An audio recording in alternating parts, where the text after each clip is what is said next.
Merci infiniment. Lelo na ye kopesa point de vue na ngai. La vidéo on a la ngai. Vidéo je pas pu enregistrer. N'habite si c'est vrai. N'habite si c'est vrai. Na osenga na bo excuse nga soki eza bongo te. C'est pas la première fois na landa. Déjà yaba message à bon. Il paraît-il que non, Venabiso Félix Soazé quoi esclave aurait dû vendre son parcelle à limité pour na obeta Adidas Arena. Il paraît, je suis pas sûr, nazana mutute oyo a confirmer lengango, nazana numéro ya Félix Soazé quoi esclave parce que na benga maintenant tindre message na tout mais si c'est vrai. Mais ba fanatique na soza a pour Megatavo commenter si c'est faux ou bien c'est vrai. Oh non ça là, analyse non ça là, ils a analyse oyo. Non ça là on a ba preuve tangible te na ba preuve te na za ba. Non ça là on c'est non ba spéculation ga ya bato. Au moins la vie si c'est vrai Félix Soazé quoi esclave ateka il opango na ya limité pour na kokava ba caution ba frais Adidas Arena. S'il a fait ça pour na ebai kenonte fali poupa oya a oteka ba billet a sala plein a ozong sa mbongo na ye. C'est regrettable semble. C'est vraiment regrettable. Pourquoi mon niveau ya bongo yo sala lo ba bongo donc c'est vraiment triste. C'est vraiment triste. On les a voloba. Ils a envoûtement, ils a osanga maïle. Pour comment au rolinga au dépend au salaire lo wa bongo pour nous retrouver bateau. Ma mère a loba toujours. Ils a été mutaloba moi mais il a toujours l'habitude de le dire en voulant trop gagner. On perd les tout. En voulant trop gagner, on risque de tout perdre. En voulant trop gagner, on perd. C'est ça le problème. Dans la vidéo, moi, qui est esclave, n'habité santé avec un saut peut être fait dans la baie pour nous autres dans le normal, nous avons depuis Venamso esclave à bêta concert Adidas. Donnant la monnaie était bien dans les médias, la sortie médiatique, à comme ça sous fali, à bêter les mabou. Sinon, va dire aux autres sur les net. Donc c'est comme si Venamso Félix Soazé azana moi froideur moi entre ina fali poupa. Donc n'endo comme c'est comme si à ce moment il a 20 et ça sont les zalaïté. On ne sait pas qui l'a garanti sur les abongo. Sur les abongo tu éviter ce qui fallait mutatsagi na nzela wana garanté imisa mbongo tsa caution tanga na benga ba ya plein salama ozong salama. N'habité sur Félix Soazé quoi ça là on peut prouver faire le goal. Batari. Faire le goal là n'habité bino ya beta musique. Nzambe. J'ai compris. Bateau na bateau bana bazana spiritualité makasi bazana sagesse intelligence batala. N'enge fait la kumbe la vie non mona non a mutu mo a apprécier. Asala likambo te pour mutu wasali. Faire sa vie na ndenge na tana. No faire na tambola l'esprit on nzamba ki ela mukili. Nous avons biso tambola l'esprit wan. Tous apprécier na vie. Le son ta sale logo Esaïe. Son ta a payé car danger Esaïe. Il faut se la rater en oya. Bah on va faire rigolo. Si vous venez à ce esclave, ceux qui ont un moto à conduire na erreur. Il est regrettable vraiment. au moni Congo za mboka moko za na des autres na moya salité biso to vali banda to ko suba Congo ate mais soza na lupango no na Congo eza mo ndeti mo garantie mo bato ebele bateka asu mapango te po non bato ebele bamoluka nde basomba bamapango na Congo yo ozwaki chance na yo ozwaki mwa ndako no wana pale no ya kitoko ya limete soki otekaki yango mpo okava bacaution ya Adidas oyebaki yango te fale oya na concert na yo ozalaki mpe anniversaire ne bawario bango balanda ye to eza mama na fausse affaire oyo vraiment lelo si c'est vrai mambo wana eza bongo na regrette mabe na niveau intellectualisme na niveau intellectuel na yo na sagesse oyo dégageaka oza berné ntina niveau ya bongo donc esanga mpasi makasi esanga mpasi makasi mpo mpe niveau umeli na poto normalement Félix faisait eza rare so oza na baproduction tovanda na poto umeli ça montre que non nungu wana ça montre que non balégende di wana ça peut être vrai aussi on est selon la légende dit parce qu'ils ont le moment trop ils ont le moment trop que non Félix faisait ou fallu à conduire Félix faisait qu'on est atekisi lopango na ye mpo akava bacaution ya Adidas Arena parce que tobi totala ndenge ya recette koluwe sale wana lokwa Adidas Arena eya bambongo ebele mpo koluwe sale wana te kaka bongo eza na baassurance na kati eza na bapolisier oyo fo louwe basécurité fo louwe eza na bato oyo ya maintenance eza na biloko ebele c'est beaucoup d'argent oyo esalaka eno futama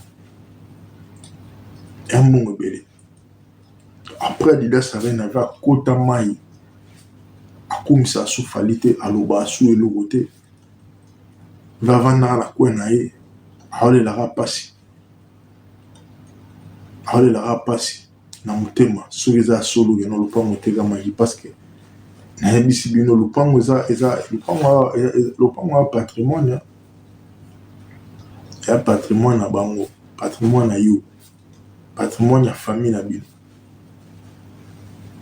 bamboka libanda tovanda awa eya nango pour libon te yango esalaki no toluka tocrée ata mwa terrain ozala mwa mabele na yo mpo toyebi keno un jour tozonga mboka na biso Stervos ne aka ayembango abi rendez-vous na Kinshasa proclamation ezala na Kinshasa mpona esclave aumeli depuis avant coup décembre alaki deya na mikili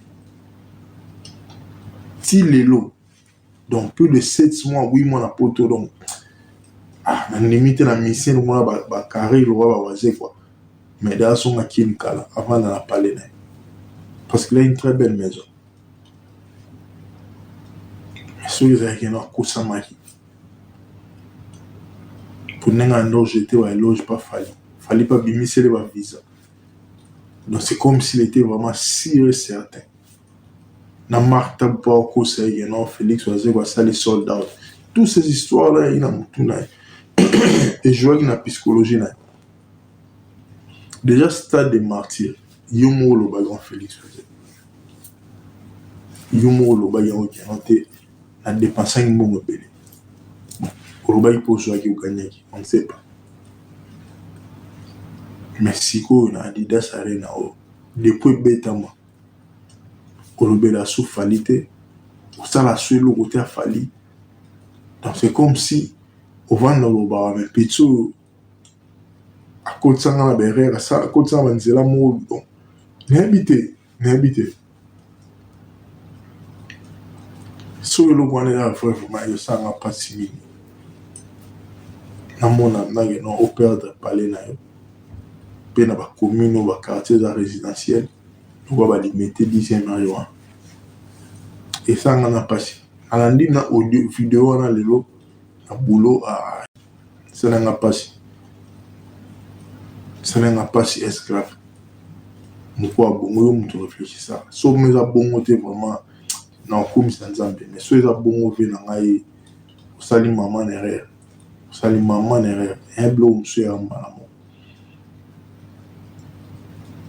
Un mission mususu ba mission ya Android. Un mission baza na ba fanatique baza virtualité. Ba fanatique virtuel pardon. Ba fanatique physique. Dans la salle où j'ai 9500 places.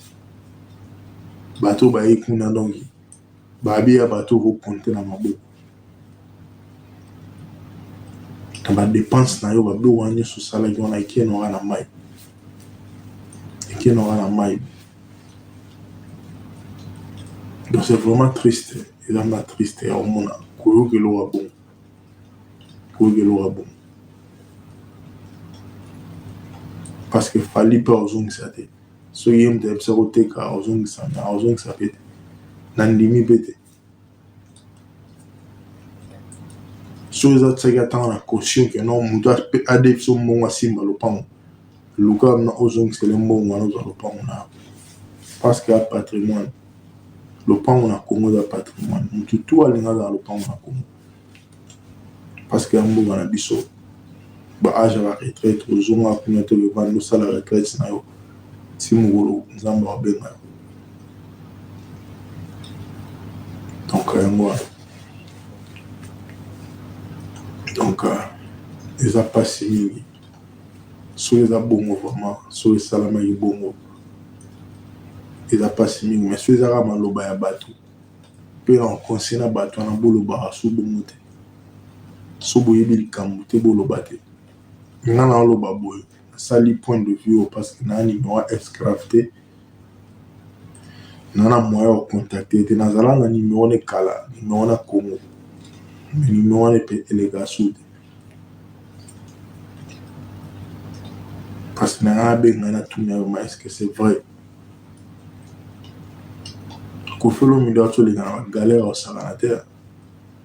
Mais en limité non se senga ba cocher mambongo bela ngote gal pa na mo fleur non.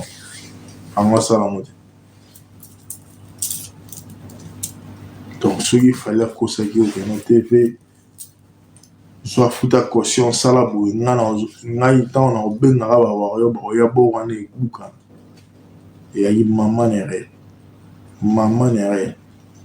parce que lelo to suki wapi lelo oza wapi pe natali wa vidéo na mona yo TV santé za bien so ça na wana ninga malade nzoto eza na malade ya ka beta ba tino se kenda mais so ça va stress ya parler ve faut le golongola parce que eloko wana eza bien te eomimona liwa toza so na besoin na yo nalanda bémission trop tous les missions sala na nalanda parce que natiraka eloko moko soit comique soit message donc moi napesa merci na bato tout balanda nga napesa merci na Gloire CC, Raphaël Moelle, non plus merci à Valérie Boaki, merci à Maria Mete, merci à David Ndeke, merci à Pedro Manterio, merci à Marceline Jana, merci à Exaucé Koukou, merci à Exaucé Douka, merci à Achille Mbomo, merci à Vélujon Bata, puis Vélujon Bata, Yawario, merci à toi, non plus merci à Tony Mataya, merci à Joa Sunda, merci à Alfonso Luta, merci à Lovely Harmonie, merci à Marianne Sango, merci à Petit Frère Propre Popo Lamani, merci à Massana Guibob, merci à Petit Longonzo, merci à Massana Rémi Molasso, merci à Lessel qui me reste au Québec, merci à Venanga Benjamin Sengi, merci à tout Walandanga Mireille 1m70. Moi je suis Bonjour, salut à tout le monde. Voilà, nous sommes là pour votre service Gédéon Electrical. Oh là là là là là là. Vous êtes en Afrique du Sud, Cape Town, Johannesburg, Durbanville, Pretoria. En tout cas, contactez-nous. Le service sera bien fait. You are in Cape Town. We welcome to help you with your work, electrical problem. Our service are electrical, construction, domestic, commercial, industrial. Voilà. Tozali wana pona ko servir bino. En tout cas, Gédéon électricité eye pona ko salela mboka. Awana Afrique du Sud. Mosala na biso ezali to misala na biso ezali kosala électricité, kosala construction, kosala misala ya ndaku, oza na posa ba installer yo DSTV, oza na posa basalela yo misala nyonso ya ndaku oyo lingi, oza na posa ya industriel, tozali wana pona ko servir bino. Le numéro est là. Contactez-nous sur 061 061 encore 99 et puis 51. Gédéon Électrical, le service pour le peuple. One call, just one call, we will be there to serve you guys. Notre service est tellement bon que vous n'allez même pas y croire. Le Gmail c'est gedeonelectrical@gmail.com. C'est ça notre email adresse. Si vous voulez nous contacter par email, si vous voulez avoir beaucoup plus d'informations, n'importe quel genre de travail que vous voulez que Gédéon Electrical Service puisse faire pour vous, contactez-nous sur 061 061 99 et 51. Merci beaucoup et nous vous souhaitons de bienvenue. Nous sommes là pour votre service. Que Dieu vous bénisse abondamment. Voilà, c'était là moi votre humble servante Mama B52, la mignonne officielle. Et à la fin, vous allez voir M. Gédéon qui est là. Voilà, il est là. Hello, bonjour, bonsoir, ça dépend de l'air oyoyo au moni vidéo oyo. Vraiment, shalom, shalom, shalom dans nos familles, dans nos maisons là, hein? Shalom. Mon nom c'est Pacifique.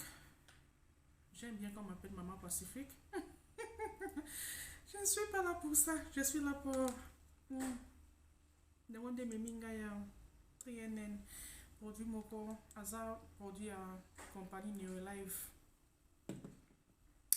Comme on est TNN, tous en a qui est nango, ça soit, ils ont 60 capsules na kati, tous en a mini nango, ils ont 120 capsules na kati. TNN na sala amin.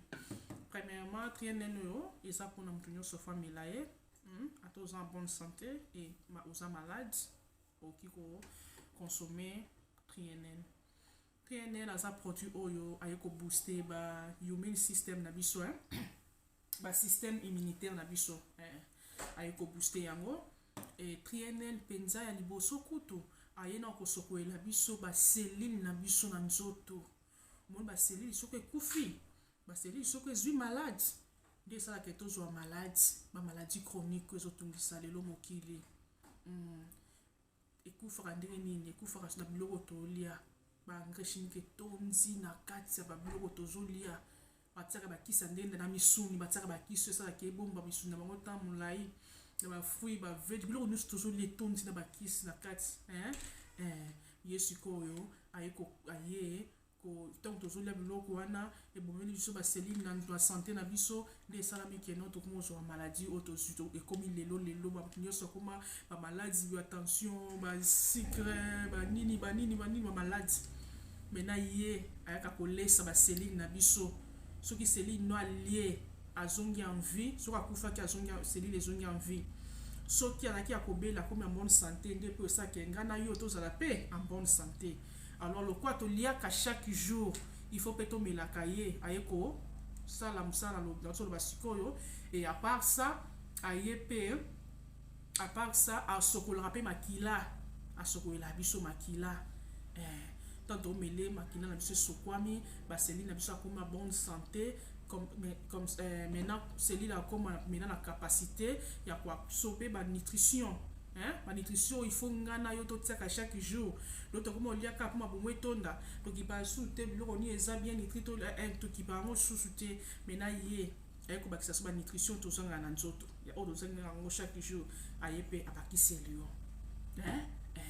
donc trienne ndenga zabwe to ozobela te ozobela maladie nyonso santo sanango sali to c'est la triennel asa bena bien pour la santé mutu nyonso.